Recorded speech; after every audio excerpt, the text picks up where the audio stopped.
It's a lot of people. I think it's like a record. So these are accomplishments. We have a lot of accomplishments. And as you know, this is the anniversary, first anniversary, January 20th. And it's been an amazing period of time. We have a book that I'm not going to read to you, but these are the accomplishments of what we've produced. All page after page after page, individual things.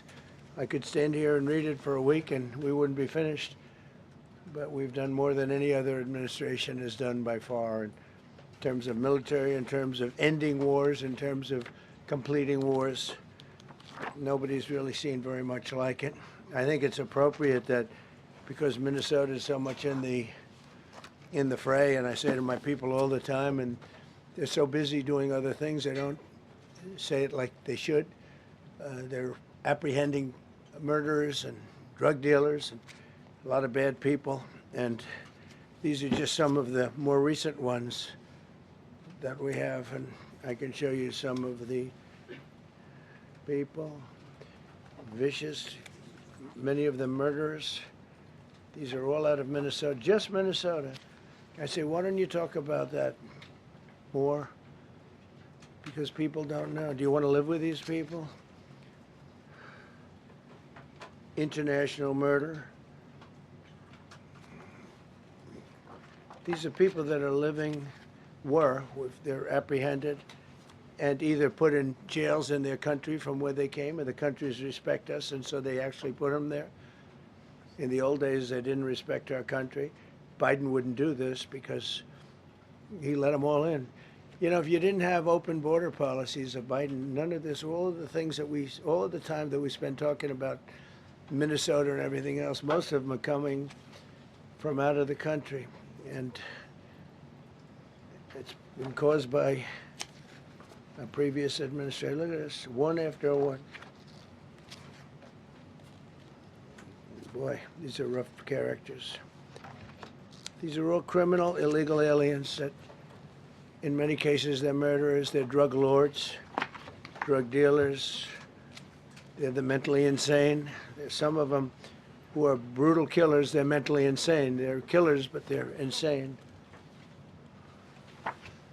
These are just in Minnesota. In California, it's worse. In other states, it's worse. No, Minnesota, the crime is incredible. The financial crimes are incredible. And the problem is because of the agitators and insurrectionists, whatever you want, troublemakers, but they're paid agitators and insurrectionists. Nobody talks about the fact that $19 billion at a minimum is missing in Minnesota, given to a large degree by Somalians. They've taken it. Somalians, can you imagine? And they don't do it. A lot of very low IQ people, they don't do it. Other people work it out, and they get them money, and they go out and buy Mercedes-Benzes, and they come from here, they have no money. They never had money. They never had a life. They never had a government. They never had a country, because there's basically no country. Somalia is not even a country. They don't have anything that resembles a country. And if it is a country, it's considered just about the worst in the world. They come here and they become rich and they don't have a job. I was told that Ilhan Omar is worth $30 million. She never had a job. She's a crooked congressman. So here is another one. And I have, oh, by the way, we just took out, these are all what ICE is doing. And it's a dangerous job. These are rough people. Weapons. This one here is very bad.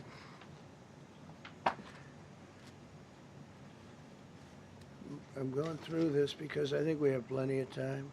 I'm going to beautiful place in Switzerland where we'll be, I'm sure I'm very happily awaited for. In Switzerland, they don't know about this. They don't have this problem. They have other problems, but they don't have this problem. Look, killed somebody. Look, and these are rough people. These are not, this was all allowed into our country through open borders. The dumbest policies You know, men and women's sports is dumb, but to me, having an open border for the world to come in, drug dealers and prisoners. Venezuela, as an example, opened their prisons into the United States. That's why one of the reasons I felt so strongly against Venezuela. Now I'm loving Venezuela. They've been working with us so well. It's been so nice. And an unbelievably nice woman also did a very incredible thing, as you know, a few days ago. We're talking to her, and maybe we can get her involved in some way. I'd love to be able to do that. Maria, maybe we can do that. But we're dealing with the people and the president and all of the people in Venezuela, and we've been doing great. The oil companies are getting ready to make massive investments there. They have more oil than even Saudi Arabia. There you go. These are real. These are rough water. This is all Minnesota, every one of them. This is one state out of many. And these people are, let's see, yeah, these are all, so far, people that came from outside of the country. They were allowed in by Sleepy Joe Biden, Crooked Joe Biden, whichever you like. You can call him whatever you like. They're both right. He's sleepy and he's crooked. He was the worst president we've ever had. And we've had some bad ones, too. I can tell you, all you have to do is look at trade. You're not getting bored with this, right? I hope you don't. But these are people that you have to see. Strong-arm rape, aggravated assault with a weapon, and many other crimes.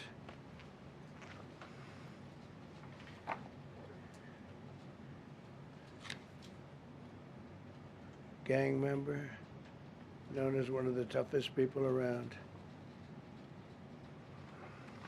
These are tough people. So this is what the people are trying to protect, because all ICE wants to do is get them out of our country, bring them to prisons and jails and mental institutions from where they came. That's all they want to do. They're patriots, and they have to be abused by guys like Don Lemon, who's a loser, lightweight. I saw him the way he walked in that church. It was terrible. I have such respect for that pastor. He was so calm. He was so nice. He was just accosted. What they did in that church was horrible yesterday. Look at it. 24 convictions. 24 times convicted. They're not charges. These are convictions. So he comes from outside the country. Do you think he's going to be good here? He's convicted 24 times. He's going to be good here, right? It doesn't work that way. It's a man murder. It's one of many. One of many. All they want to do is get him out. They want to take him out of our country. And we're met with paid agitators and insurrectionists, troublemakers. They're paid. You know, when the woman was shot, and I felt terribly about that. And I understand both sides of it. But when she was shot, there was another woman that was screaming shame, shame, shame, shame, right? You saw it. So loud. Like a professional opera singer. She was so loud and so professional. She wasn't a woman that was hurt, like, oh, my heart's injured. She was a professional. She's shame, shame. She's screaming, shame, shame. I said, that's not a normal person. That's a professional. These are professional agitators and professional people that want to see our country do badly. But that's not happening because we have the hottest country anywhere in the world, despite this stuff. Look at this. All top of the line criminals. They're not going to be good. They're not going to be well behaved here. I could do thousands. We had over 3,000 in the last fairly short while. Just in Minnesota. What's the number, Carol? 10,000. 10,000 criminals arrested in Minnesota alone. 10,000 criminals. And these are serious criminals. Now, how can a place with 10,000 criminals, how can you have a state? And yet they're fighting us. Yeah, I like that guy. He keeps nodding to me. You agree with me, I guess. I like him. I don't know who he is, but I like him. He keeps nodding. He says, you're right. He's obviously a little on the right side, maybe. Look, these are rough ones. So this, we just took this off a stack. We have many stacks like this. Like, I could go 30 times what I'm showing you now.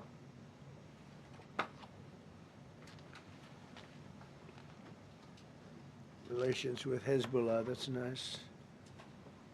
Why do we allow them in our country? Hmm.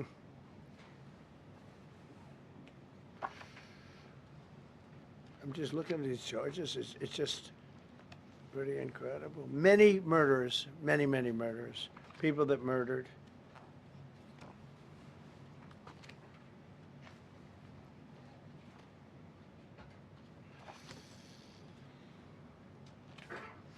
So what ICE does, and Border Patrol is incredible, too. I mean, Paul Perez and that group is incredible. Mostly Hispanic, by the way. They're like 60% Hispanic. You know, they talk about Hispanic. They're mostly Hispanic, right? And they're unbelievable people. And then they say, oh, we discriminate against. I love Hispanic. They are unbelievable. Entrepreneurial. They have everything. I did great. I did the highest. Nobody ever got numbers like I got from the standpoint of being a Republican. But even if you look at Texas, I won the entire border along Texas, between Texas and Mexico. It never happened before. Nobody's ever done that before. I did it. As a Republican, I did it. I love the Hispanic. And they accuse us of all sorts of things. 60% of the people we're talking about, they're the best people we have, and they're Hispanic. The Border Patrol is largely Hispanic. ICE is largely Hispanic. They're unbelievable people. I don't know how they can take the abuse. They're taking rough people like this, like all of them. We have 10,000 at least. I could have done 10,000 of them. You're lucky I only did like 100. And this isn't even the worst of the group. They have murderers. They have some people we can't use their picture for legal reasons, but they're up for murder in their own country. And we jeopardize their case. When we send them back and we coordinate with other countries. A tremendous amount of work. All allowed in here by an open border policy of the worst president in the history of our country. A man that didn't win the election, by the way, it was a rigged election. Everybody knows that now. And by the way, numbers are coming out that show it even more plainly. We caught him. So I just want you to know that it's a terrible thing. Here's the book on accomplishments. And this is something, ooh, I'm glad my finger wasn't in that sucker. That could have done some damage, but you know what? I wouldn't have shown the pain. I would have gone back. Boy, did you hear that? That was nasty. But I would not have shown the pain. I would have acted like nothing happened as my finger fell off. That was nasty. I think somebody did that. It was him. It was my man. How were you? You didn't do it. I know you did. I know you didn't. So, but here's the book. These are all things we have. I'm going to read a few of the samples, but look at this. These are all, each line is something that we did. Nobody did that before. And it's big stuff, too. Look, we have the hottest country in the world. So, I will read you a few. We ended Biden's stagflation. We were in stagflation. That's a disaster. That's far worse than inflation. As you know, he had the biggest inflation in the history of our country. They say 48 years. Pick your choice. But they had the biggest inflation in the history of our country. We have it right down to a normal number now. We're going to get it even a little bit lower. Created super high. What we've done with growth is incredible. We created super high economic growth, and America is booming. It's booming. There are thousands of businesses right now that are being built. Many of the biggest factories in the world are being built right in our country. They're not going to other countries. They're leaving other countries. Fourth quarter GDP is on track to pass perhaps much more than 5% growth, and that's despite the fact that we had a Democrat shutdown. They shut down our country, and we had 5%. Nobody's in this room has ever heard about 5%. I think it could be 20% if we do it right. If we don't, every time we have good numbers, they raise interest rates. You shouldn't do it. In the old days, if you had good numbers, they'd lower interest rates, or they wouldn't do anything. Here, they try and kill it. They always try and kill success. Over the last 20, 25 years, that's the way. In the old days, if you had good numbers, the market would go through the roof. Today, if you have good numbers, the market goes down. But by the way, we've had the best stock market in history, the best 401ks in history, and we inherited a mess. The numbers that we inherited were way up, and now we brought them, almost all of them, way down. We brought them way down. I mean, I'm not getting, maybe I have the bad public relations people, but we're not getting it across. We inherited high numbers, and we brought them way down. And look at gasoline. They have places in the country now, $1.99 a gallon. $1.99, $2.30, $2.50.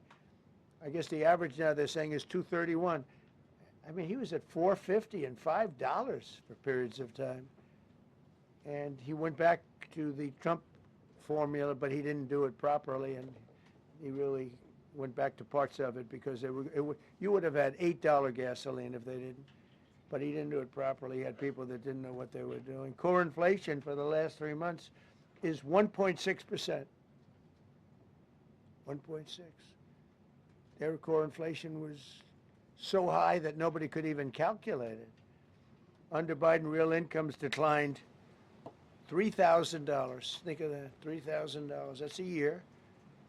In 12 months, Trump real incomes went up by $2,000 and $3,000 and even in some cases $5,000.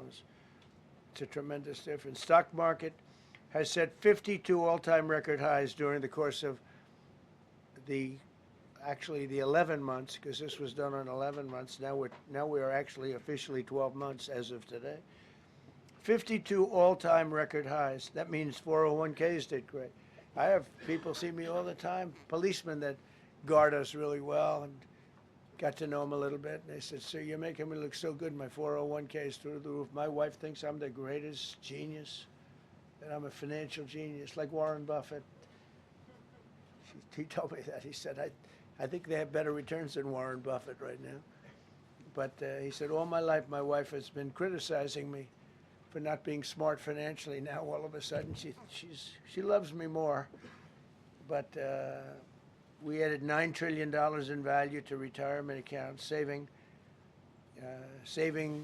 many people. I mean, they were going out of business.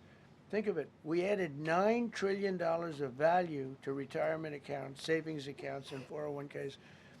That's during the course of 12 months. And I think it's probably 11 months because I don't think they have it for the 12. They have it for the 11. Added $9 trillion of value. Lifted more than 1.2 million Americans off food stamps in 1 year. They would have had another 1.2 million. We would have had, welfare would have gone up.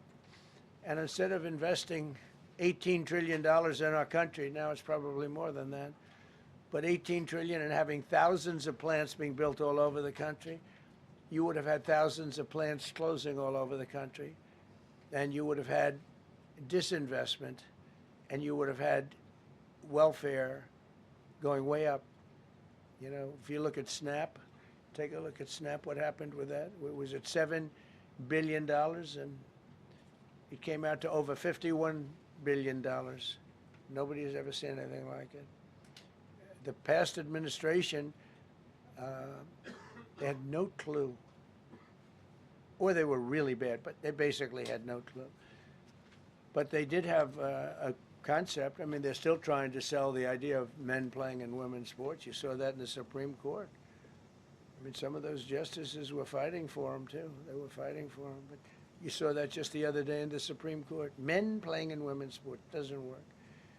Secured a record-breaking $18 trillion in commitments for new investments. Apple, NVIDIA, SoftBank, Oracle, TSMC, Johnson & Johnson, Eli Lilly and Company, Micron, AstraZeneca, General Motors, Hyundai, Ford, Honda, GE Aerospace, many, many others. I left a Ford plant a week ago in Michigan that they were going to close 2 years ago, and now they just announced that they're going 24 hours around the clock making cars. Tariffs did it. I don't know what the Supreme Court's going to do. I think to me it reads so plainly. Couldn't be plainer. You're allowed to do a license. Tariff is probably less severe than what a license could be. But think of it. You're allowed to do a license, and then they have a clause at the end, something to the effect, or what is necessary, something to that effect. And what is necessary was tariffs. I don't know where there's a case even there, but we've taken in hundreds of billions of dollars, and if we lose that case, it's possible we're going to have to do the best we can in paying it back. I don't know how that's going to be done very easily without hurting a lot of people. But we're waiting for that case anxiously, and we have tremendous national security because of tariffs and tremendous income. You know, we have, and by the way, no inflation. So everyone said, oh, tariffs will cause inflation. We have no inflation. We have very little inflation. Biden had inflation, and he didn't do tariffs. We had a huge problem. We have a 62% reduction in our trade deficit. So if you had a 1% reduction, a normal president would have a 1%, 2% reduction. Everybody would be high-fiving. Had a 62% reduction. Next year, we won't have a trade deficit. We secured most favored nations agreements to slash drug prices by as much. And to me, I think this might be the biggest thing of all. We get zero talk about it. The New York Times had a story way in the back of the paper, a little story about it. I think it's the biggest thing there is when you talk about health care. Drug prices will go down more than ever before for any country because we were priced at such a level that we were subsidizing the entire world, big place in the world. We were paying 10, 12, 13 times more than other countries. 13 times more, not 13%, 13 times more. A pill that was selling in London for $10 would sell in New York for $130. It's 13 times. More than that even. But we secured most favored nations agreements to slash drug prices by as much as 300, 400, 500, and even 600%, including with Pfizer, AstraZeneca, Eli Lilly, Novo Nordisk, Gilead Sciences, EMD, Serenio, and many others. If you look at some of the prices that are coming down, where a price would come down $1,300 coming down to $87.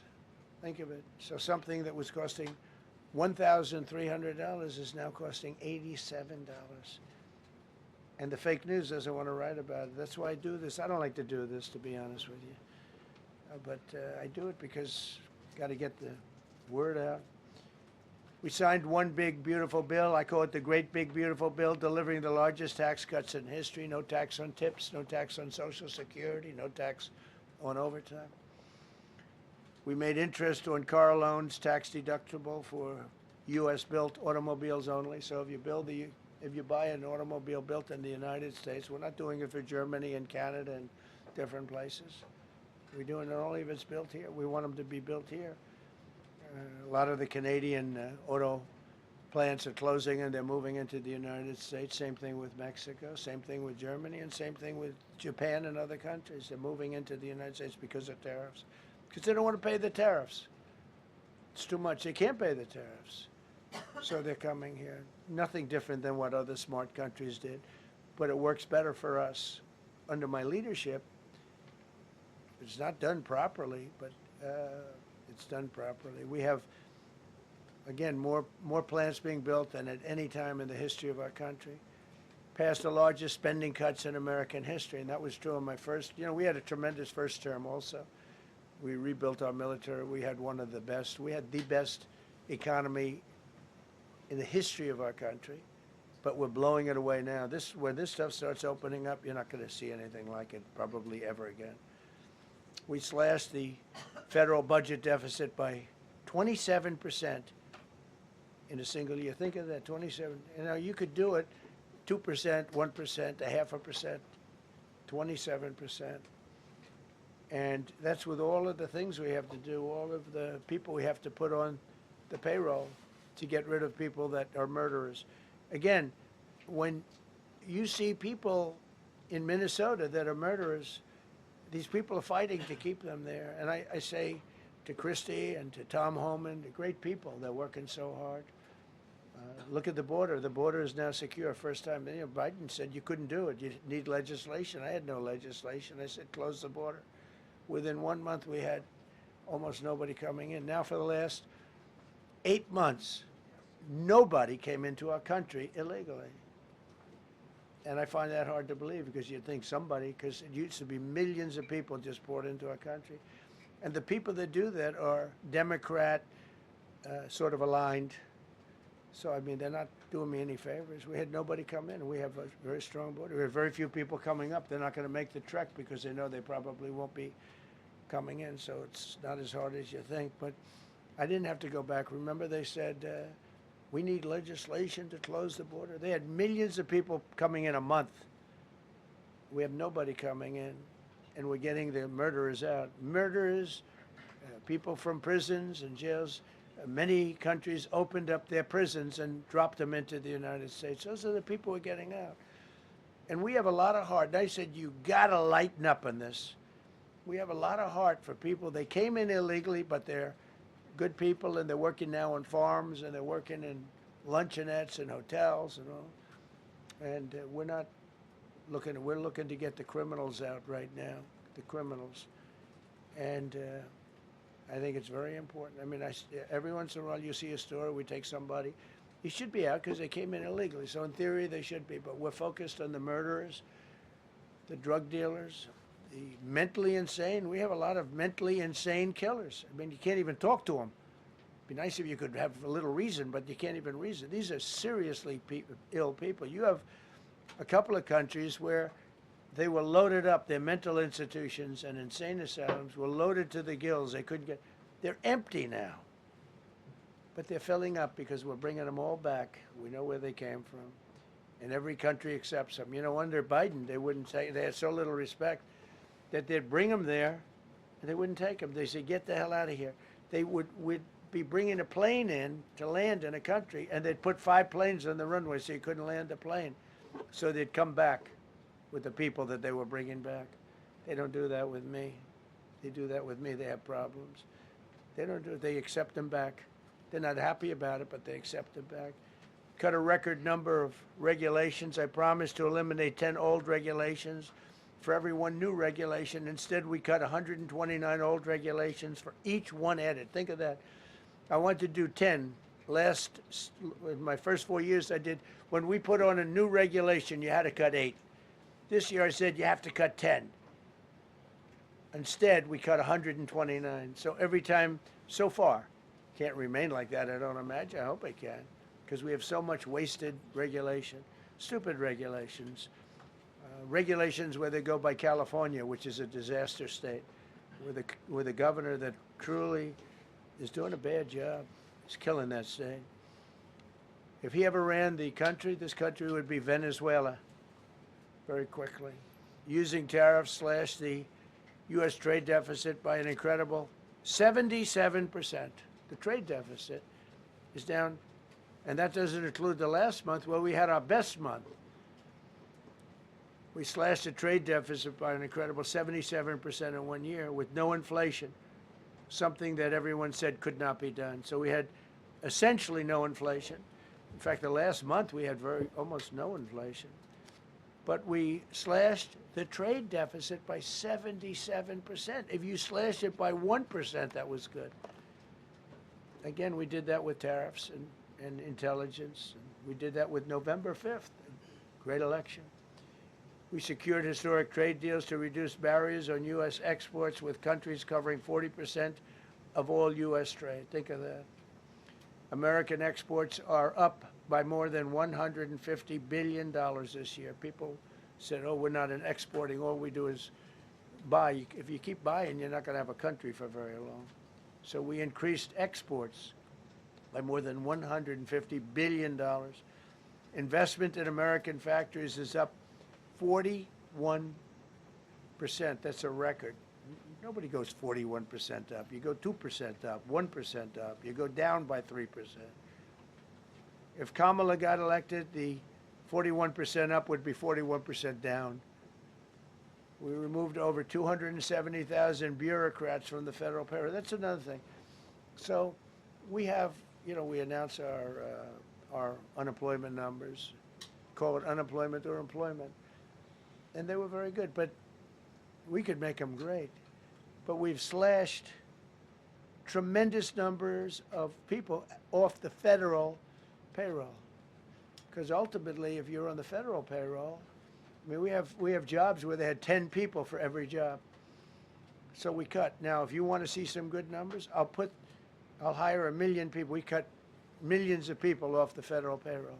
I don't like doing that, but the good news, I don't feel badly because they're getting private sector jobs and they're getting sometimes twice as much money, 3 times as much money. They're getting factory jobs. They're getting much better jobs and much higher pay. But all I have to do is say, like, what the Democrats do all the time.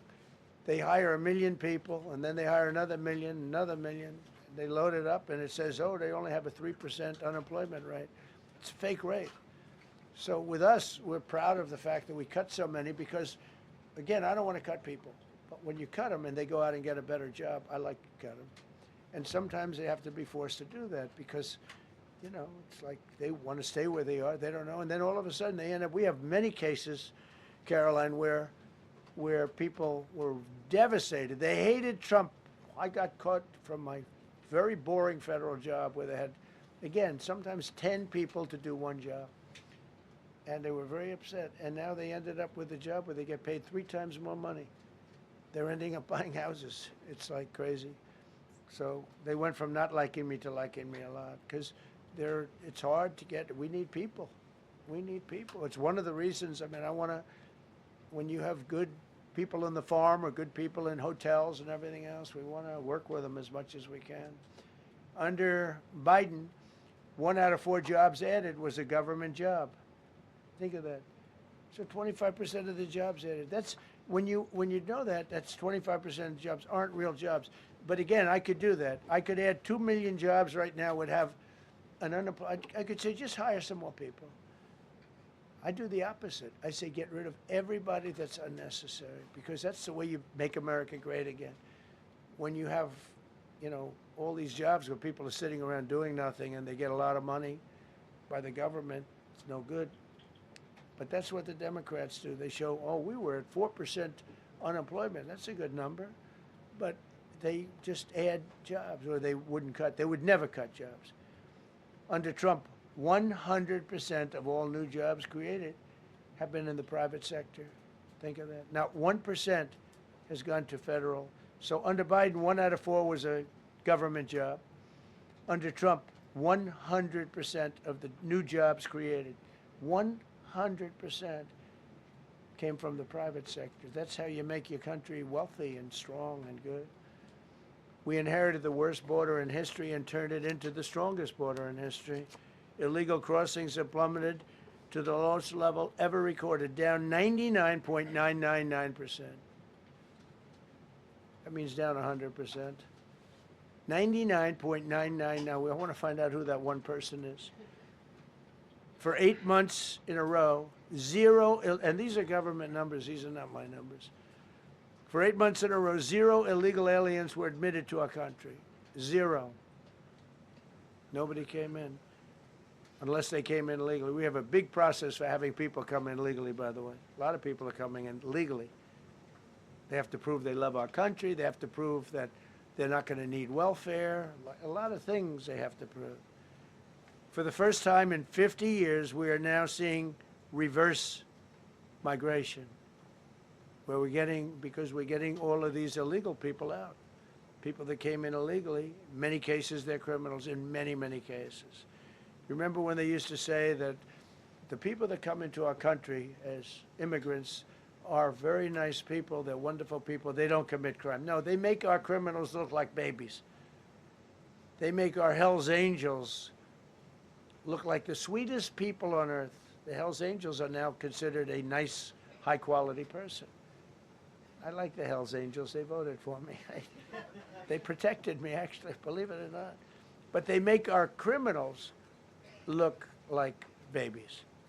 These are some of the most vicious people anywhere in the world. They came from the Congo. The prisons, I know the Congo because I ended the war with the Congo and Rwanda. Tough group, very tough group. They came from prisons in the Congo. Some of the toughest, meanest people you'll ever meet. Thank you very much. They allowed him to come into America. These are tough people. Before my election, 100% of net job creation was going to foreign migrants. Since my inauguration, 100% of the net jobs created have gone to American-born citizens. That's a big thing. In other words, we're now taking care of our people. 100% of net jobs created have gone to the American-born people. Before that, we didn't care. Designated Tren de Aragua, MS-13, and the Mexican drug cartels as foreign terrorist organizations, and we've hit them hard. You've seen what we've done on the water. We're starting to do that on land. The land is much easier, actually. Water is incredible. We did that on the water so that when you do it on the land, they don't go to the water. Nobody's going into the boat business right now, I can tell you. 97% down drugs coming in by water. 97%. Nobody ever heard of that before. They heard 2%, 1%. It went up 2%. 97, and we're looking for the 3%. Who the hell are the 3%? They're crazy. But we've taken out almost 100% of the drugs coming in by water. Now we're going to be very shortly starting drugs coming in by land. We know exactly where they're coming from. Remove tens of thousands of illegal alien gang members, drug dealers, murderers, child predators, human traffickers, fraudsters, savage criminals, and others. We removed them from our country. They're out. They're gone. In some cases, they're so dangerous that we put them in jail because we don't want to give them to their country. Their country doesn't do anything, and they end up coming back. We have some that they're so bad that we don't want to really release them. We want to put them in a jail where we know they're properly ensconced. Think of that. Remove tens of thousands of illegal alien gang members, drug dealers, murderers, child predators, human traffickers, fraudsters, and savage criminals. Why wouldn't you want them removed? The reason is because these are insurrectionists that are doing this work. And, you know, they're going to make mistakes sometimes. ICE is going to be too rough with somebody, or, you know, they're dealing with rough people. They're going to make a mistake sometimes. It can happen. We feel terribly. I felt horribly when I was told that the young woman who was, had the tragedy, it's a tragedy, it's a horrible thing. Everybody would say, ICE would say the same thing. But when I learned her parents, and her father in particular I hope he still is, but I don't know, was a tremendous Trump fan. He was all for Trump, loved Trump. And, you know, it's terrible. I was told that by a lot of people. They said, oh, he loves you. He was I hope he still feels that way. I don't know. It's a hard situation. But her father was a tremendous, and parents were tremendous Trump fans. It's so sad. It just happens. It's terrible. Halted all refugee admissions to the United States, including from Somalia, which is a terrible, terrible place, another dangerous place. And we also stopped the pirates because they get the same treatment as the drug boats. So in Somalia, the Somalians, you know what they're good at? That's about the only thing they're good at is they're good at pirating ships at sea, big ships. So you have a huge oil tanker with millions of gallons, millions of barrels of oil. And if it gets hit by a big weapon, the whole thing blows up. And they don't want to fight because if they do, they're told by their insurance companies, do not hand over the ship. And they're not allowed to have any guns on the ship. They're literally, you have these massive ships being taken over by a Somalian small boat with a big weapon. because if they hit the side of the ship can blow up. I mean, you talk about a blow up. Bad. We've seen some bad things happen, and the insurance companies. Some of these ships cost more than $1 billion to build, and the insurance companies say, "Look, we'd rather give them money than take a chance on $1 billion insurance policy." But they don't have to worry about it because we hit them the same way we hit the people with the drugs in their boat.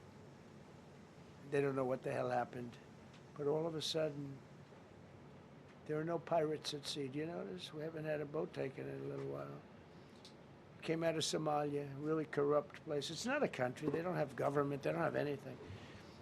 I always hate to see this. Ilhan Omar, she comes from Somalia, a backward country, probably the worst country. They say it's the worst country in the world, if it's a country. I don't even think it's a country. There's no organization, no anything.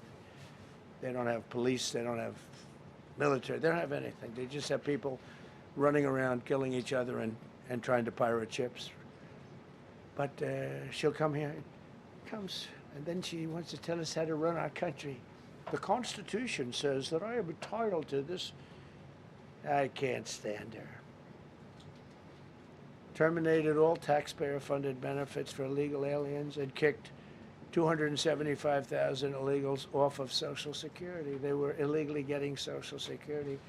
275,000 people. I'm telling you, it's not that this is pleasurable, but if I were an elected president, this country was going to be destroyed quickly, very quickly. I think within a year, if you had Kamala or a Joe type. I mean, Joe was a disaster, but if you had Kamala, he was the replacement.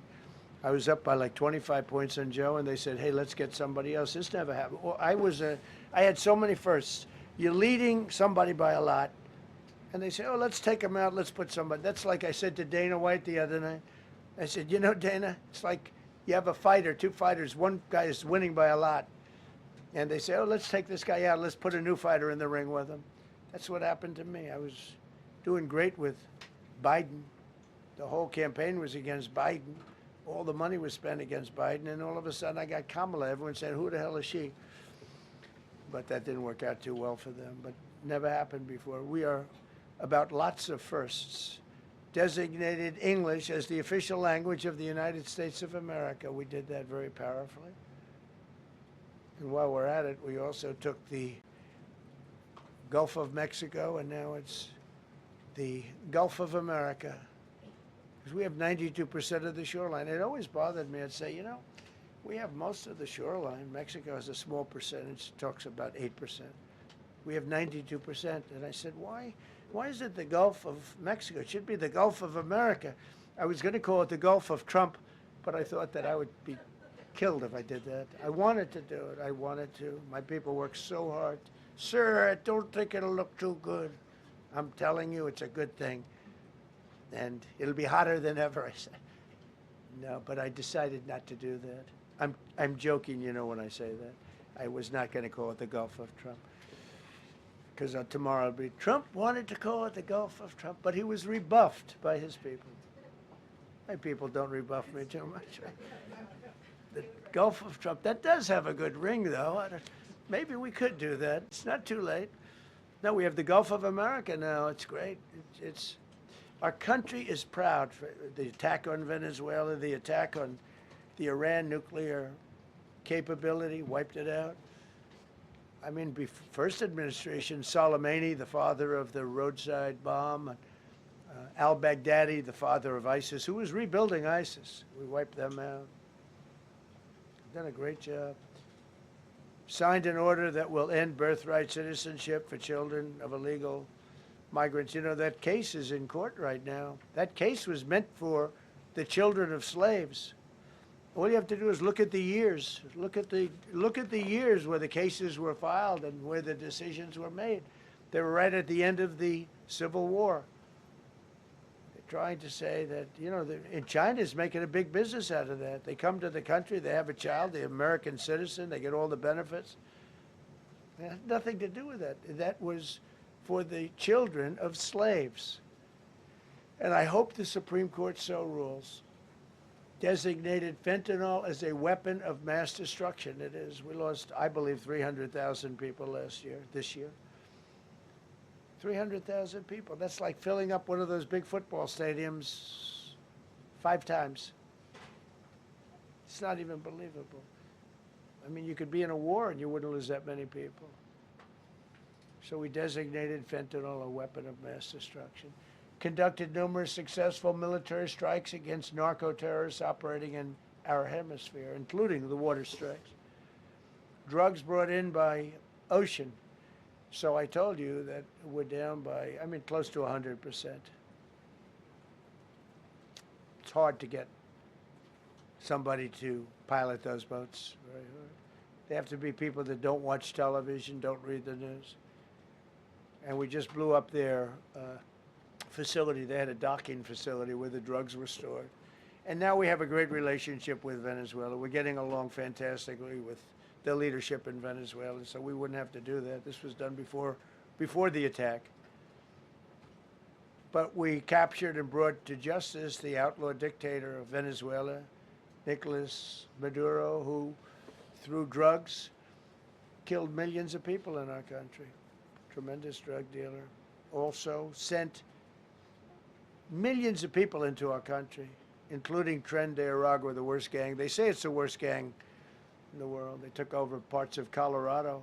They just take the apartment building. They just took it away. Just took it away like we're here. They cut the hand off one man because he called the police. Who called the police? I did. You took my apartment from me. Boom, no hand. This is what they sent us. Restoring law and order, new category. D.C. and Memphis, federal task forces deployed massive numbers of federal law enforcement officers and National Guard to restore safety. Crime down in D.C. is almost down to nothing. D.C. was a very, very dangerous place, and I think you probably know better than I do. I have a lot of people in the media thanked me for that, but some of them found it hard to thank me. But, you know, D.C. is now, look how beautiful. D.C. is now, you can walk right from here to a restaurant, right through the center of town. You can be with your child, with your loved one, with your lover. Your lover's not going to be killed anymore, so you can act like a real lover.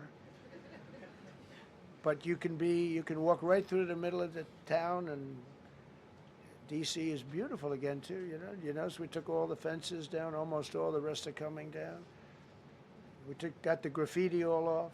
National Guard's been amazing. You know, we didn't tell them to do that. That's not their job description. But they were picking up garbage and everything. They were great. And I don't know, to me, a town, it looks better when you have military people. These are big, strong guys, the bad guys look at them and they say, we're not going to mess around. But what they don't know is that we took over 2,000 people out, permanently out of D.C. These were career criminals. But I feel much better seeing those people there. I went in a couple of times and had dinner in D.C. I walked right down the middle of the street. I felt very safe. A year ago, I couldn't have done that. I would have been crazy to have done that.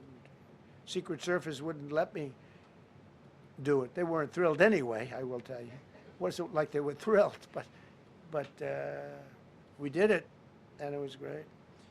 But D.C. is a great thing. And we have virtually no crime in D.C. anymore. And before we did this move, it was, and we could do the same thing with Chicago. You know, we brought Chicago down 25%, even though we just had a minimal crew there. We brought Wisconsin down. We brought Minnesota down, way down, even though everything's a fight, you know, because they want to keep those people that are lying on the floor.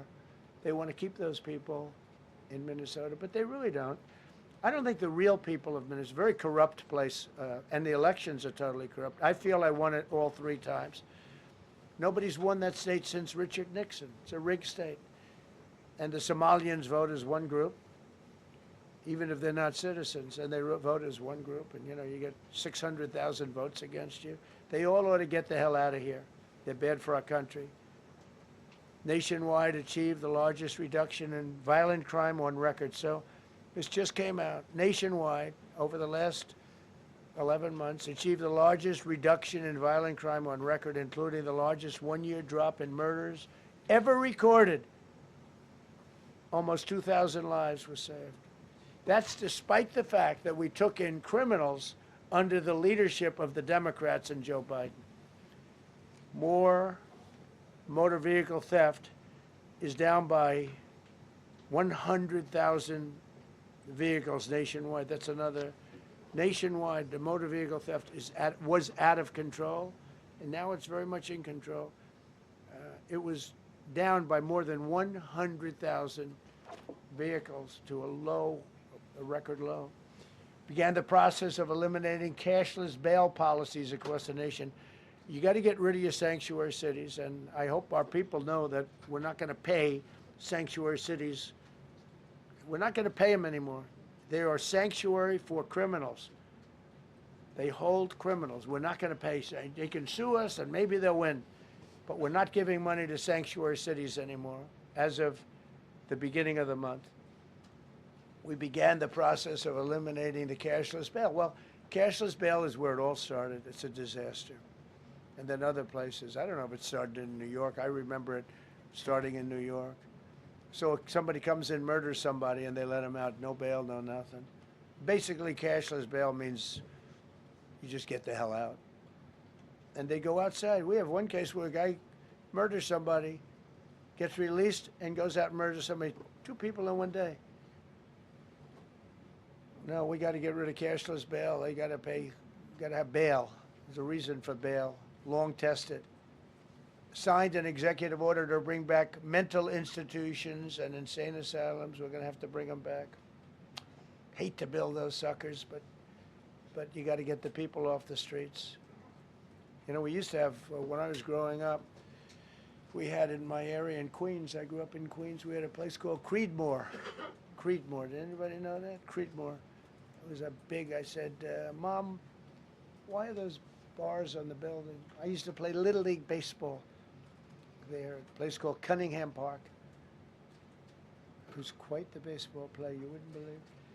But I said to my mother, Mom, she would be there, always there for me. She said, son, you could be a professional baseball player. I said, thanks, Mom. I said, why are those bars on the windows? Big building, big, powerful building. It loomed over the park, actually. She said, well, people that are very sick are in that building. I said, boy, I used to always look at that building and I'd see this big building, big, tall building. It loomed over the park. It was sort of, now that I think it was a pretty unfriendly sight. But I'll never forget, I don't know if it's still there, because they got rid of most of them, you know, the Democrats in New York, they took them down, and the people live on the streets now. That's why you have a lot of the people in California and other places, they live in the streets. They took the mental institutions down. They're expensive. But I'd say, why does that building have those bars? Boy, it wasn't normal. You know, you're used to looking at like a window. But this one, you look at it, all this steel, vicious steel, tiny windows, bars all over the place. Nobody was getting out. It's called a mental institution. That was an insane asylum. Designated Antifa as a domestic terrorist organization, and many others. It is. America is respected again on the world stage. That's another topic. Obliterated Iran's nuclear enrichment capability, and Operation Midnight Hammer was one of the most successful anyone's ever seen. CNN fake news. I don't know where they are. CNN. Anybody from CNN here? Fake news. Nobody wants to raise their hand anymore. They used to argue here. Now, if you're with CNN, you don't raise your hand. But they said, well, maybe it wasn't that successful, which I really was angry because these pilots took their life in their hands. 2 o'clock in the morning with no moon, dead dark, guns shooting at them. They went in with those beautiful B-2s, and every single bomb went down an air shaft and obliterated it. And CNN came out and said, well, maybe it wasn't, by a scam writer who wrote, you know, fake stories, a lot of fake stories on other topics, right? Because when we did it, we said, that's a terrible thing. You know, the pilots came back and they said, we hit everything. They did a great job. Then on top of that, we launched from a submarine about 30 Tomahawks on top of everything else. The place was obliterated. CNN said, well, maybe it wasn't that bad. Turned out it was worse than it was. You know who could tell you that? The Iranians would tell you that. Because if they do anything, they're going to have to start a brand new place. But they did an amazing job. It was like what we did with Venezuela. I mean, nobody's ever seen a military operation like that. Ended 8 unendable wars in 10 months. These were unendable wars. Cambodia and Thailand fighting for years. Kosovo and Serbia. The Congo and Rwanda. Pakistan and India, they were really going at it. 8 planes shot down. They were going to go nuclear, in my opinion. The Prime Minister of Pakistan was here, and he said President Trump saved 10 million people and maybe much more than that. They're both nuclear countries. Israel and Iran. Egypt and Ethiopia were going to fight over a dam, and I got them to stop. I still got to work it out because they put a dam up in Ethiopia that stops the flow from a little river called the Nile. I always think of the Nile being in Egypt, you know, beautiful Nile with the pyramids, but they put a dam up. You know who paid for the dam? The United States of America. It's the biggest dam, I think, in the world. They put a dam up. I said, how did you let that happen?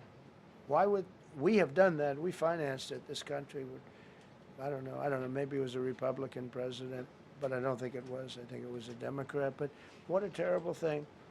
So Egypt basically is, you know, they don't have enough water in the Nile. And they use that for a lot of things, including entertainment and travel and tourism and everything. I mean, I don't know. They got a big dam. I got to work that one out now, too. Armenia and Azerbaijan, President Putin told me, I cannot believe you settled that war. I've been trying to settle that war for 10 years. Armenia and Azerbaijan. They were fighting it for many, many years. And I ended up getting the heads of both countries in my office. Beautiful Oval Office, much more beautiful now than it ever was. And one sat on one side, one sat on the other. He said, you know, I've been the head of Azerbaijan for 22 years, and for 22 years I've been killing his people. And the other gentleman, and both very good guys, said, I've been here for 7 years, and for 7 years I've been killing his people. And they started over there, and within an hour they were next to each other, and by the time we ended, they were hugging each other, and it's been a great peace, you know? Should have gotten the Nobel Prize for each war, but I don't say that. I saved millions and millions of people. And don't let anyone tell you that Norway doesn't control the shots, okay? It's in Norway. Norway controls the shots. They'll say, we have nothing to do with it. It's a joke. They've lost such prestige. That's why I have such respect for Maria doing what she did. She said, I don't deserve the Nobel Prize. He does. When she got it, they said, wow, that's amazing. I thought President Trump would get it. President Trump deserves it. He ended up 8 wars. How nice, right? She's a good woman. Got all 20 living hostages returned to their families, and the remains, they all came out. We got the 20 living hostages. We got the 28 hostages. They have 1 left that we think we know where it is. Amazing. Looked like we weren't going to get anywhere near that. Now they've gotten almost. And more importantly, we got many more, hundreds. We got them all. If we didn't do it, you wouldn't have had, most of those people would have been dead. I don't know if that's covered properly, but you know, the 20 is great. They were the last ones. I always said the last 20 are going to be hard, but we got them. We got the last 20, and we got close to 28 of the bodies of the dead.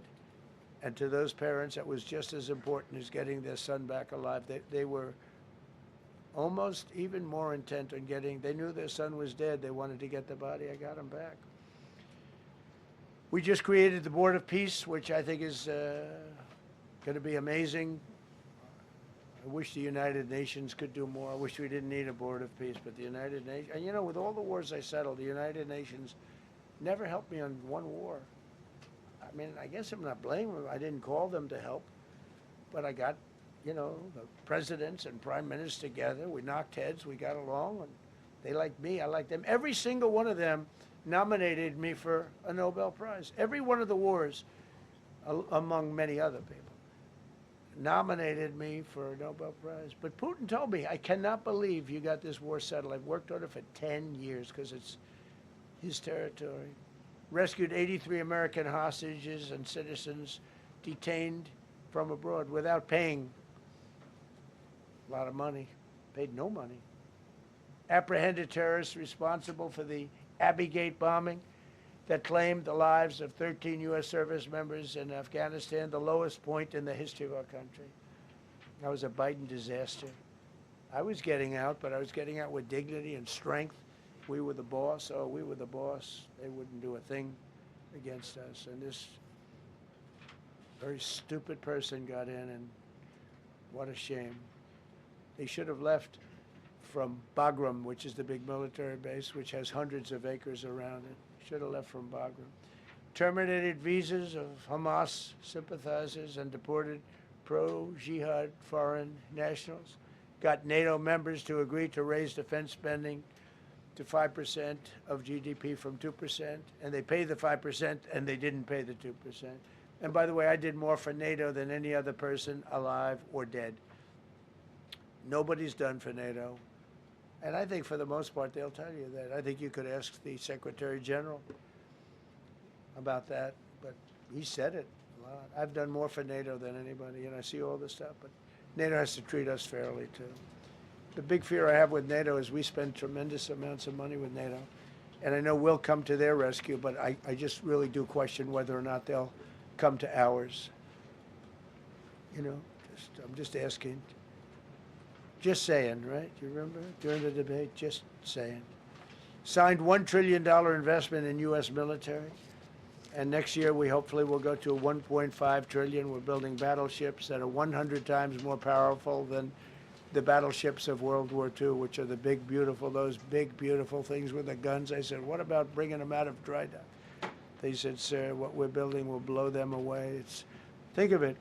These ships are 100 times more powerful than the battleships that you see on Victory at Sea. Do you ever see Victory at Sea? What a great thing that is to watch.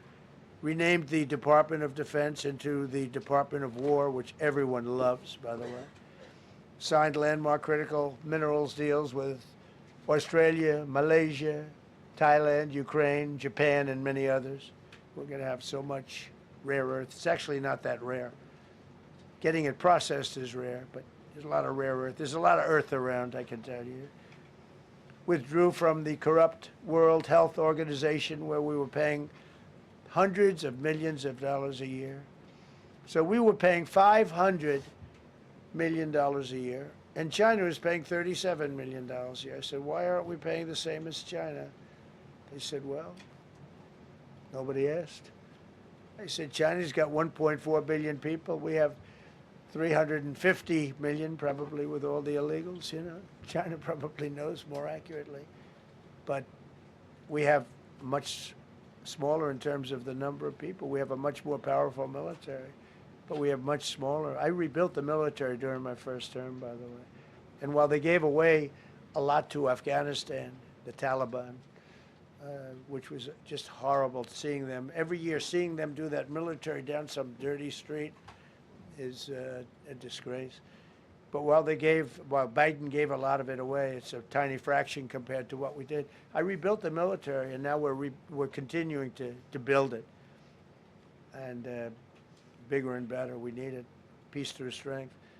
But we withdrew from the corrupt World Health Organization. So I remember we were paying $500 million, they were paying 37 or 39 million. And I said, how come? So I withdrew, and they called, we'll give you the same deal that they had. I said, well, it should be less than that, because if they're at 37, and you have 3 times, 4 times the number of people, even maybe 5 times, I don't know. So it should be less, but I didn't want to chisel around. And I thought about it. So I could have taken 500 million to 37, and everybody knew it. I chose not to do it because it was actually very popular when I got out, because they were terrible. And so I chose not to take that deal. First thing Biden did is go back into it. You know what he paid? More than 500 million. So I actually called them. I said, you know, you can buy it for less. You can make a deal at 37. There's no reason to pay 500, they didn't care. They paid more than 500. Did you know that? They paid more than 500 million. I made a deal at 37. I could have had 37. They were public about it. We'll give you the same deal that China has for 37. And they paid 500. They paid $500 million. That's the way you ruin a country. And it's the same attitude that, you know, you have on everything else with these people. They were terrible. The anti-American UN Human Rights Council we ended, the UN Relief and Works Agency we ended, and the fake Paris Climate Accord, which was a ripoff of America, where we had to pay $1 trillion and they were paying nothing. China didn't kick in until 2035. We kicked in immediately. We were supposed to pay $1 trillion. Russia went to a standard of 1991, which was a dirtier standard. But we had to pay top dollar. So I terminated that. Another Rick. We ended the woke lunacy and restored common sense, abolished all discriminatory diversity, equity, and inclusion DEI policies throughout the federal government and the private sector. They're gone, everybody. They're gone. Terrible. Terminated the Green New Scam and ended the insane electric vehicle mandate. I love electric vehicles. That caused me a little problem with a man named Elon. But he understands, and he's a good guy. We get along, but I said, Elon, we can't have all electric cars. We just can't do it. I like the electric cars. I like his car. But in particular, I like his car. But we can't do that because some people don't want an electric car by 2030. And to build the power stations all over the country would have cost $4 trillion. $4 trillion, that's more than any country has. If you got China, the United States, and everyone, you couldn't do it. And it would have taken years. And yet they were supposed to be switching over electric vehicle mandate. Some people don't like electric cars. Some people want hybrids. Some people want regular gasoline-powered cars. We have more gasoline than anybody. And now with Venezuela, we have 62% of the market when you include Venezuela. So I ended the Green New Scam, and I ended the insane electric vehicle mandate. Now you can buy a gasoline-powered car, a hybrid, and you can buy a electric vehicle. I mean, if you think, if you want electric, you can buy it. Make a good deal on them right now because they made a lot of them. Permanently stopped Joe Biden's ridiculous CAFE standards. That's having to do with the environment, so ridiculous. Canceled the EPA's absurd, totally absurd, tailpipe emission standard, which made you spend hundreds of thousands, for hundreds of thousands of cars. The numbers, the cost numbers were incredible that the consumer has to pay. Imposed 25% tariff on all foreign automobiles and 100% tariff on Chinese cars, which don't come into the country because of tariffs. Only because of tariffs. We didn't have tariffs, you wouldn't have any car. We have now more car factories being built in the United States than ever before because of tariffs. If they take those tariffs away, China will eat our lunch. They'll take all of our car business. Now, there's another way of doing it, but it's more cumbersome, et cetera, et cetera. I don't want to scare you, but it's much more cumbersome, not as good for national security as this. We have a perfect system right now. We're making a fortune. We've never been stronger, and I hope the Supreme Court does the right thing for our country, because if they don't, it's such a problem. It's just so, it would be so sad. We're doing so well because of tariffs. And the people that are heading up the lawsuit, like there's a guy named Leonard Leo, who's bad guy, and people that are very China-oriented and foreign car-oriented and foreign business-oriented, but in particular China, they're suing to get rid of tariffs because they don't want tariffs, like Coke. Coke has businesses outside of the United States. If you have them outside, you don't want tariffs. But because of tariffs, they treat us well. Without tariffs, they would treat us very badly, as you saw for many years. They respect us more now than they ever have respected us, by a lot. And revoked the California emissions waiver to stop San Francisco communists from regulating the automobile industry and destroying automobiles and the industry in the nation. I was with Bill Ford of Ford Motors. I was with all the people at General Motors the other day, and they are making more money and building more cars than they are doing so good. All because of tariffs and what I've done. And they're building their plants all in the United States. Reopened Anwar for drilling. That's a big deal. Launched a massive Alaskan pipeline project to export natural gas to Asia. We made a deal with South Korea and with Japan that gives us money, the likes of which nobody's ever seen before. Signed executive orders to end Biden's war on coal and put, I say, clean, beautiful coal. I never say the word coal. It has to be preceded by the words clean, beautiful coal. And put miners back to work. The miners love Trump. I think I got 100% of their vote. We banned transgenders from the military. We don't want transgender in the military. Ordered reinstatement of patriots expelled from our military with full back pay. So we had some people that were terminated, and they're coming back into our military. Fired the woke boards of visitors at our military service academies. The boards of visitors were run by radical left, maybe communists, maybe not, but they were still heavily radical left, and they were bad for us. Signed an executive order to remove anti-American propaganda from federal museums and national parks. Required the federal employees to return to work in person or be fired. We don't want them sitting in their home on their bed working. We want them in an office that we're paying for in Washington, D.C., or wherever it may be. And we've largely taken care of that mess. That was crazy. I guarantee you they're out on the ball fields. I guarantee you they're out playing golf. And you can't run a country or a company that way. I think it's happening even so with countries and companies. But we had so many of our federal workers, they wouldn't come into work. Signed an order banning all government censorship and restoring free speech. Made it the official policy of the United States government that there are only two genders. This was not a tough one. Two genders. Can anybody guess what they are? Male and female. I think the Democrats know that too, but they refuse to admit it. Ban the use of puberty blockers, hormone injections, and other chemical and surgical mutilation of children. Can you imagine saying this 15 years ago? That we banned the use of puberty blockers, hormone injections, and other chemical and surgical mutilation of our children. You know, when I say it, I say, do I have to say that? I actually ask my people today, yes, sir, because people, that's where the country went. Banned men from playing in women's sports. Big Supreme Court case, and I mean, I can't believe it. Some of the justices were fighting hard for men to be able to play in women's sports, a couple of them. I can't imagine it, but I think anybody that rules that way should lose a lot of credibility. But we banned men from playing in women's sports. All you have to do is look at the records, look at weightlifting records, look at swimming records, look at track and field. It's not fair. It's very demeaning to women. Banned transgender ideology and critical race theory from our schools. Secured unprecedented settlements with Brown University, Columbia University, and many other colleges, including the University of Pennsylvania, where I went, the great old Wharton School of Finance.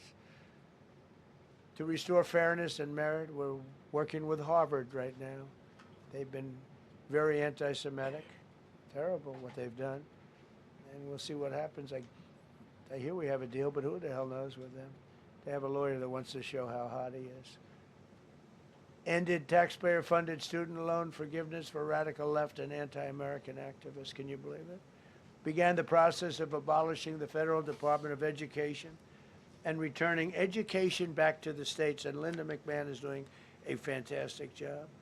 Ended Joe Biden's weaponization of our government and removed his hand-picked radical left Marxist prosecutors from the Department of Justice, like deranged Jack Smith. He's a sick son of a bitch. They gave me the worst of the worst. And here I am. How did that happen? How did that happen? He's a sick guy, and Letitia James is sick, and Alvin Bragg is sick. They're sick people. and others. Fani, you can't call her Fanny. She doesn't like it. She wants to be called Fani. Fani Willis. I won. Can you imagine putting somebody through that? And then if I suggest that somebody may be guilty of a terrible crime, oh, he's weaponizing government. Trump is weaponizing government. It's terrible. Can you imagine? They say to me about weaponize, I don't weaponize anything. But what they did to me, nobody ever went through what I went through. And here I am in a place called the White House. It's a beautiful place. Who would have thought, right? Signed legislation to cut all taxpayer funding to woke and biased NPR and PBS. And they're sort of gone now, I guess. I heard they closed up. They were terrible. They were so unfair. They were so terrible. Officially reinstated Columbus Day. I like the name Columbus Day.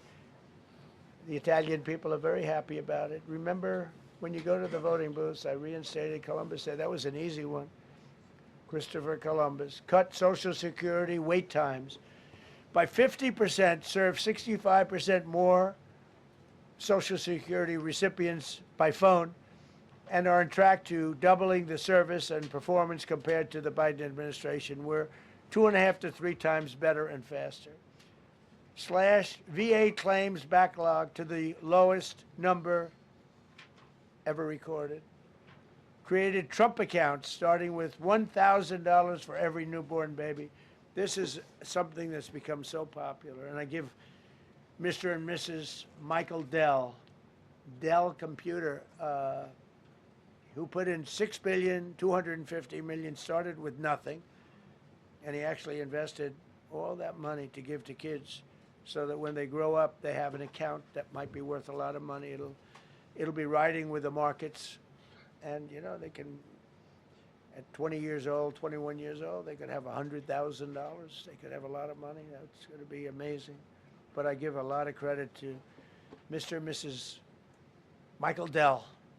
Signed AI executive order to ensure the United States dominates the future of artificial intelligence. So we're leading China. We're leading the whole world. We're producing more electricity than we ever have because I'm allowing every one of those plants to build their own electric facility. We're giving them very, very fast approvals, unlike Los Angeles with the fire. So the federal government, I want to give a lot of credit to Lee Zeldin. The hardest approval for the 20,000 houses or more that burned down in Los Angeles because they didn't have the water.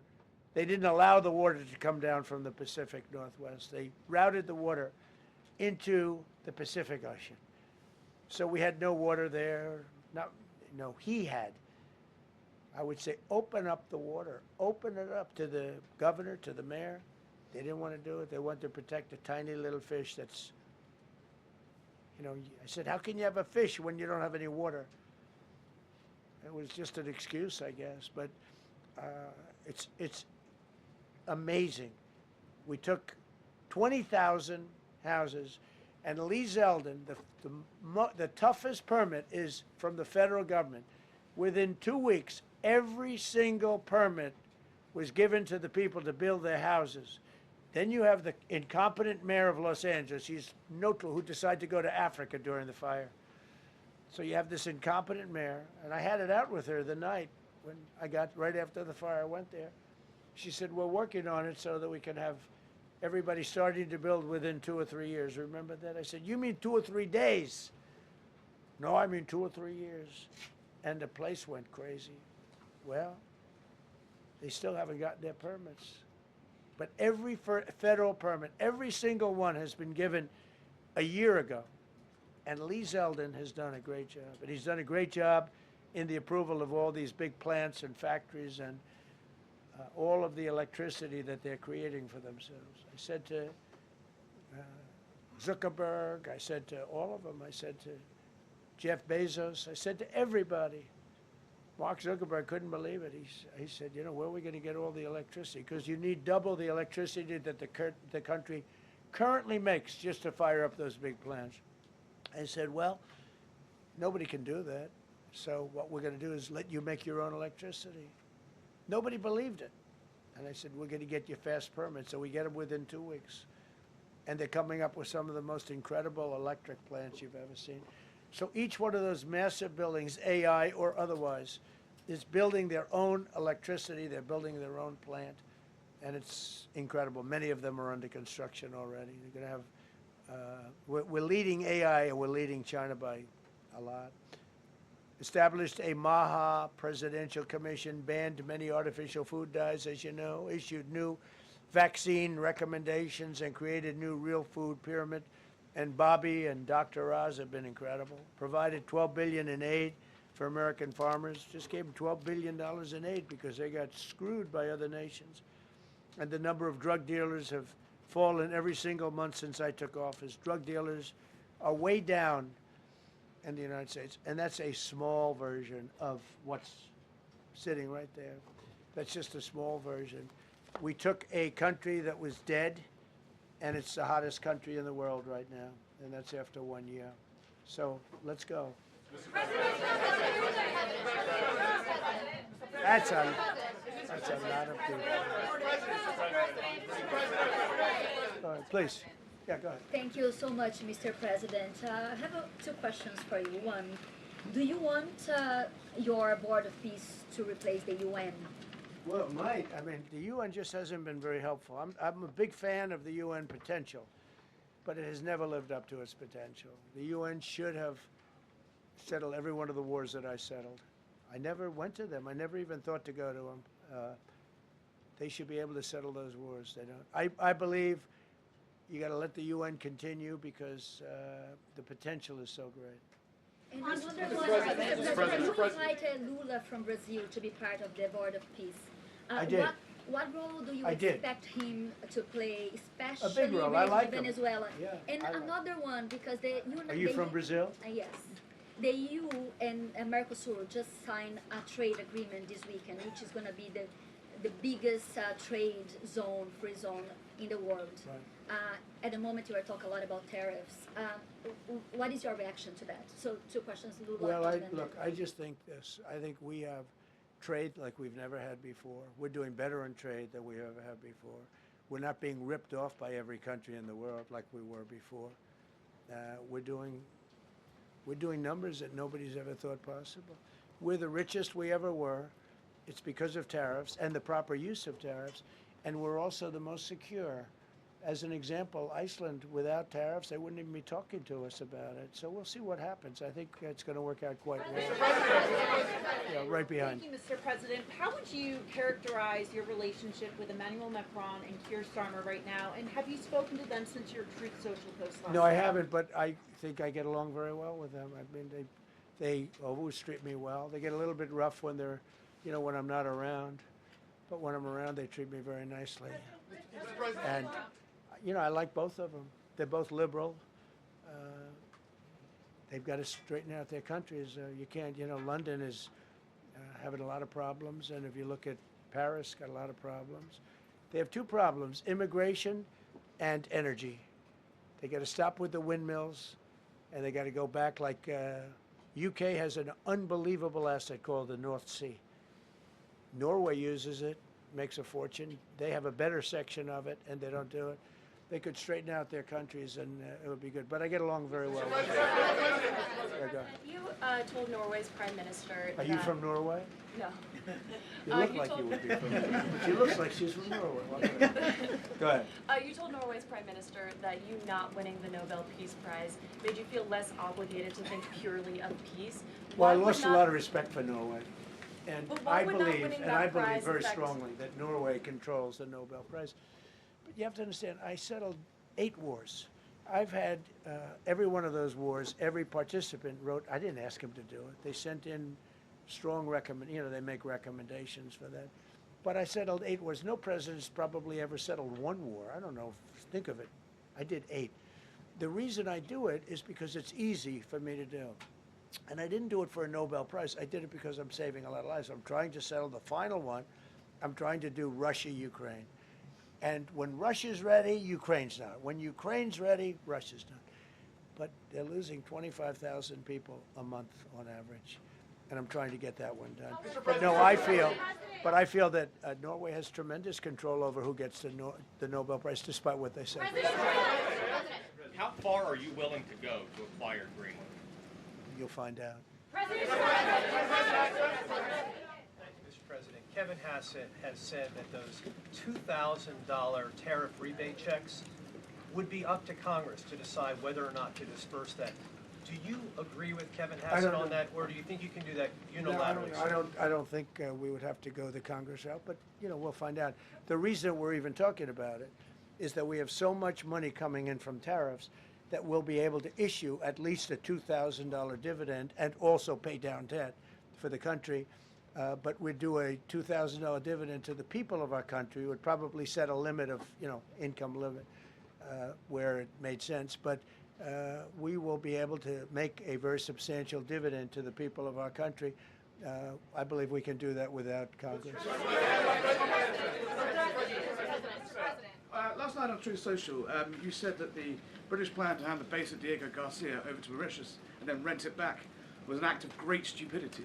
Previously, you backed that deal. Is it now your position that the deal should not go ahead? I think that they, when they originally were going to do it, they were talking about doing some concept of ownership. But now they're looking to essentially just do a lease and sell it.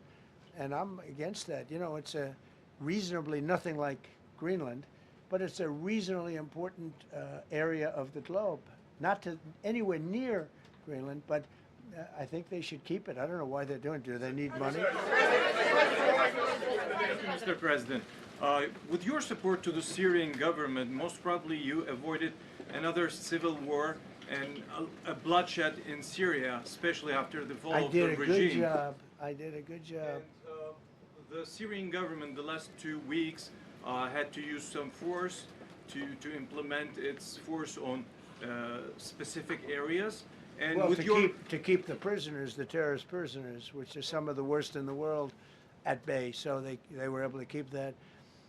He's working very hard. The president of Syria is working very, very hard. Strong guy, tough guy, pretty rough resume. But you're not going to put a choir boy in there and, get the job done.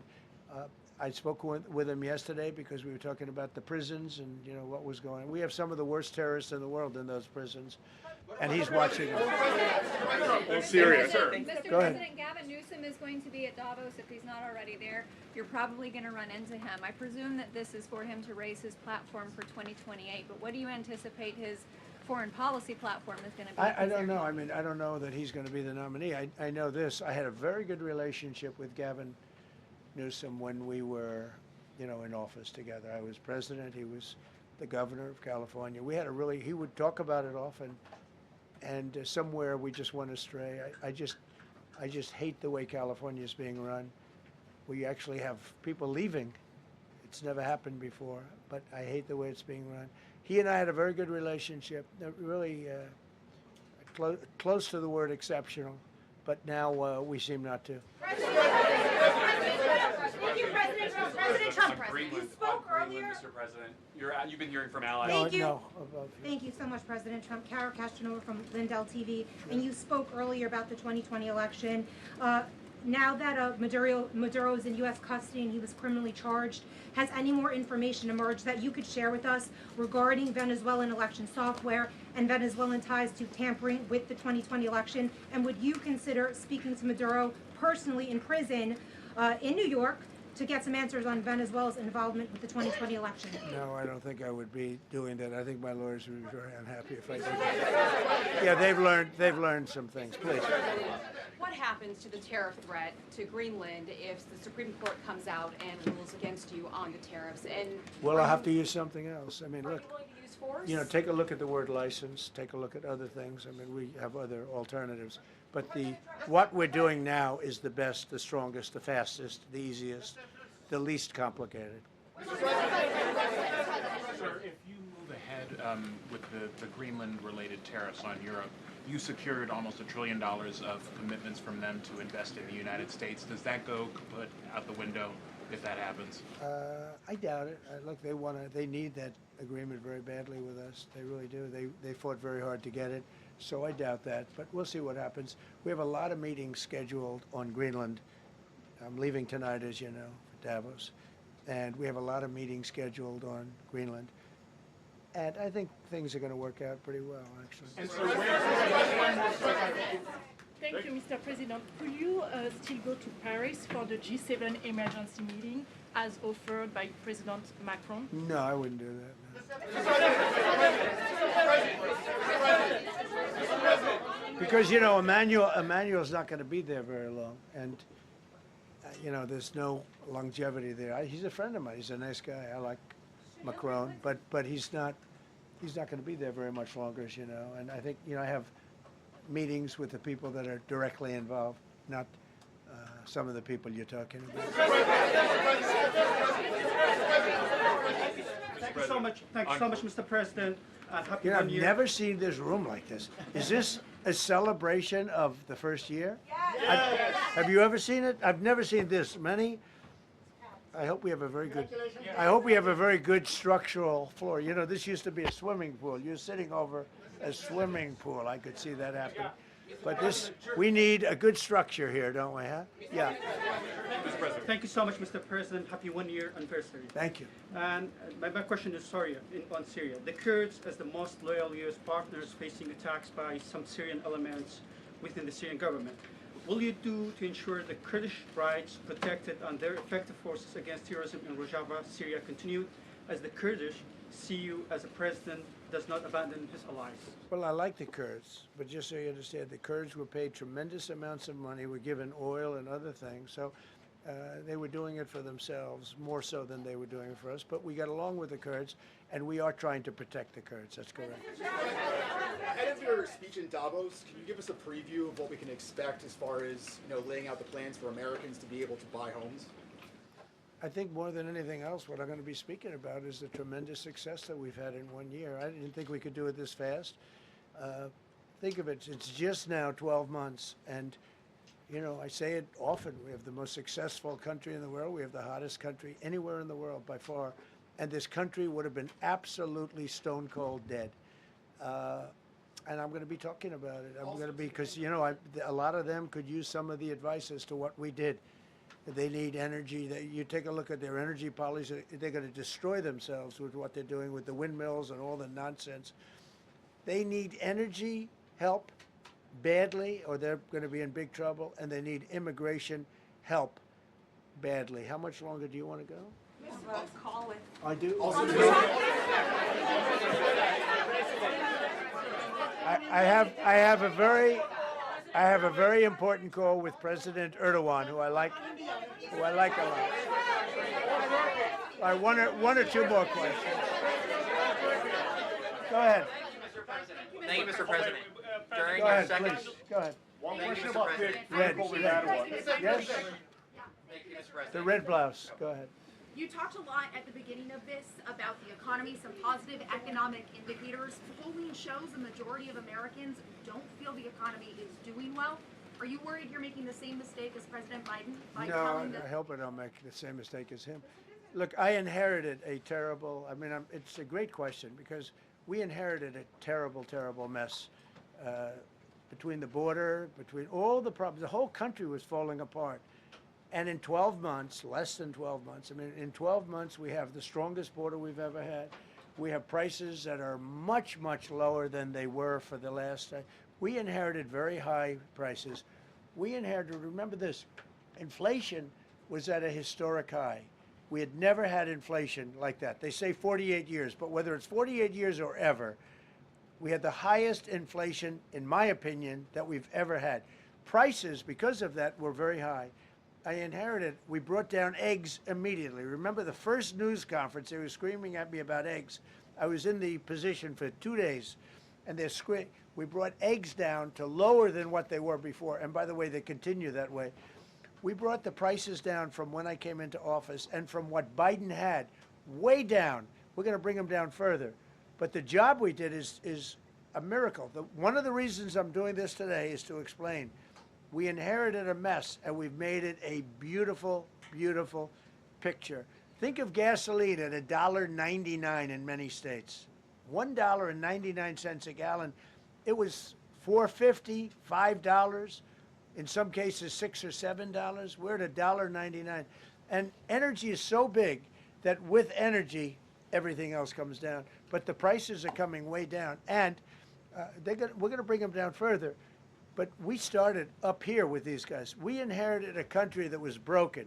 We inherited a country, and I have a very warm spot. We've done very well with Venezuela, and by the way, that even in itself is going to help us bring down the oil prices. I mean, the Venezuelan oil, we've taken 50 million gallons of oil. We've taken 50 million barrels of oil out of Venezuela in the first 4 days. We've got millions of barrels of oil left. We're selling it on the open market. We're bringing down oil prices incredibly. And when they come down, and they've already come down, again, $1.99 a gallon for oil. Nobody thought they'd ever see it. All right, one or two more.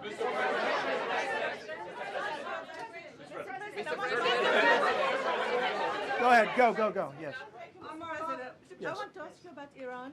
Is the military option still on the table? And can you assure us that the killing in Iran has stopped?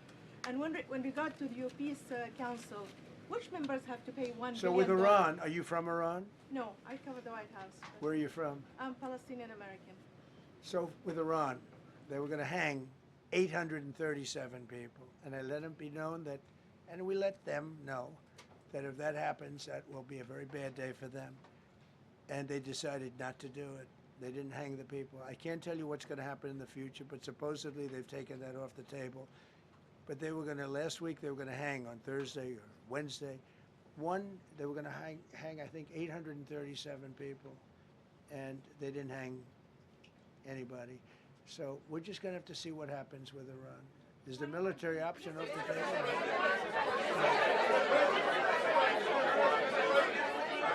Go ahead. Thank you, Mr. President. Thank you, President Trump. Go ahead, please. Thank you, Mr. President. Go ahead, I'll take your question. Okay, thank you, President. Go ahead, right here. Thank you, Mr. President. You promised during your second inaugural to always put America first. I'm curious, how would you winning the Nobel Peace Prize improve the lives of average, everyday Americans? Why is this prize so important? It wouldn't improve the lives of any. What improved the lives of people are people that are living. I saved probably tens of millions of lives in the wars. You know, if you add up the numbers, just if you look at any one of those wars, you're talking about millions of people. You multiply it times 8.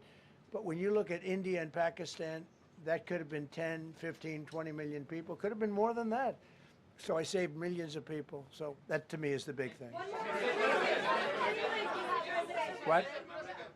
You suggested a moment ago that perhaps the reason why a positive story about the economy isn't getting through is because of, bad communications people. But are average Americans wrong to still feel high prices? And how much longer does the White House hope that they? So I think a lot of people are listening to the fake news a little bit, and I'm not blaming anybody. I think I blame ourselves. I think we've done a much better job than we're able to promote. We're not promoting. We're doing a great job, and we're sort of letting the promotion take care of itself. One of the reasons I'm doing this news conference, I think it's important. We have taken a mess and made it really good. It's going to get even better. But if you look at prices from a year or a year and a half ago, you look at the Biden prices, they were way up through the sky. And, they use the word affordability. They just say affordability, and they don't talk about it. They created the affordability problem, and we are solving it. We have solved a lot of it. Again, everybody agrees in this room, I think, gasoline prices have come per gallon way down. When that happens, everything else comes down, but they've come down way down. Many of the groceries have come way down. It's all happening, and it's happening strong. But if you go back a year and a half, 2 years, take a look at those prices and look at the prices now.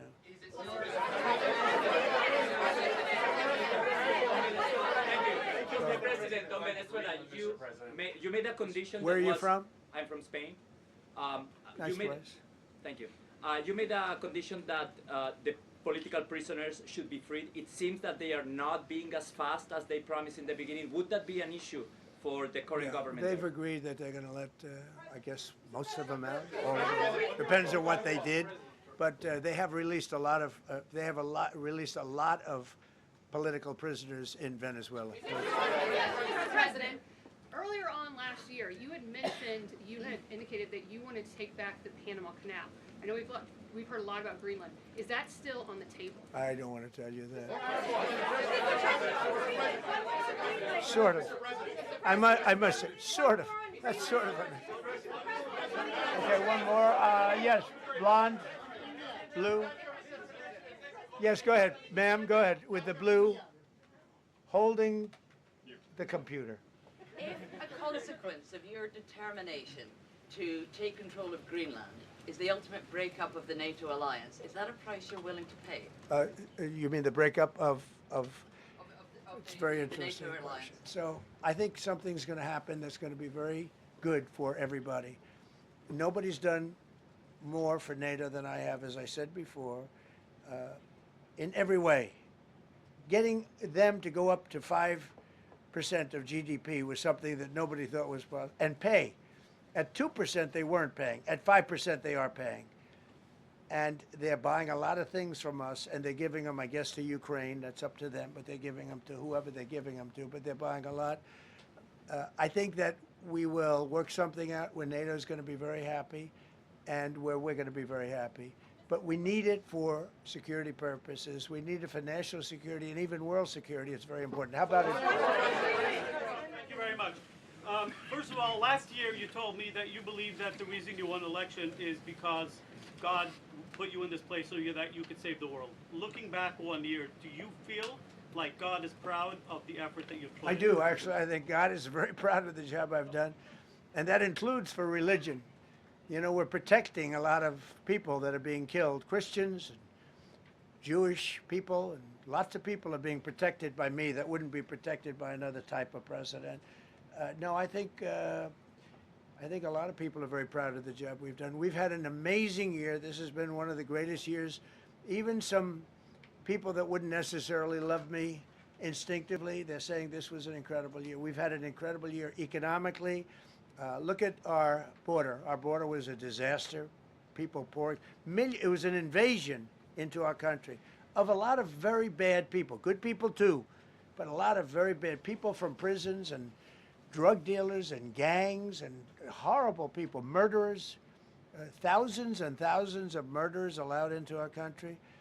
And we now have the strongest border of any country. There's probably not a country, I guess North Korea has a pretty strong border, by the way, but there's not a country in the world that has a border like we do.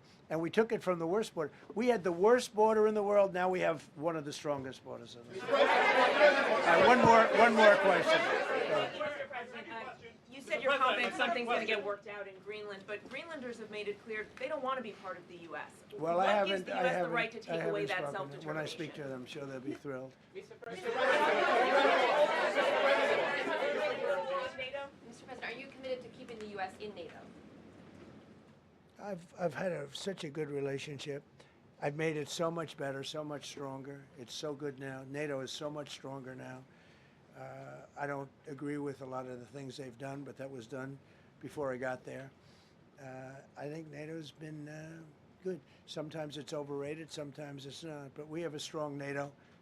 When I came here, we had a weak NATO. We had a NATO at 2%, and they weren't paying. You had a nothing NATO. NATO's, whether you like it or not, it's only as good as we are. If NATO doesn't have us, NATO is not very strong.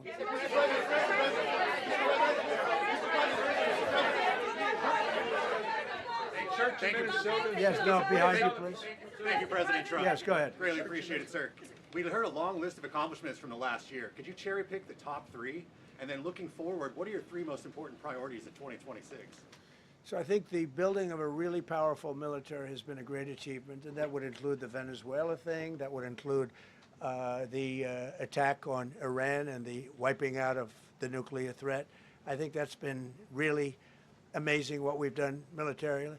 I think what we've done in business has been incredible. We have $18 trillion coming in. Plants are being built all over. Thousands of plants are being built all over the country. 18 trillion is a record. No country has ever come anywhere even close to that. I think that's a record. And I think that most favored nations for drugs is something that nobody thought they'd be able to get. Tariffs helped me there because the nations would have never gone along with it if I wasn't able to say If you don't go along with it, we're going to put a 10 or a 15 or a 20% tariff on your nation. And they went along. And our drug prices are going to come down at numbers never even seen before, never even thought possible before. So those would be three things. Thank you. Thank you all very much. Thank you very much. How much did you pay for Greenland, sir? How was the game?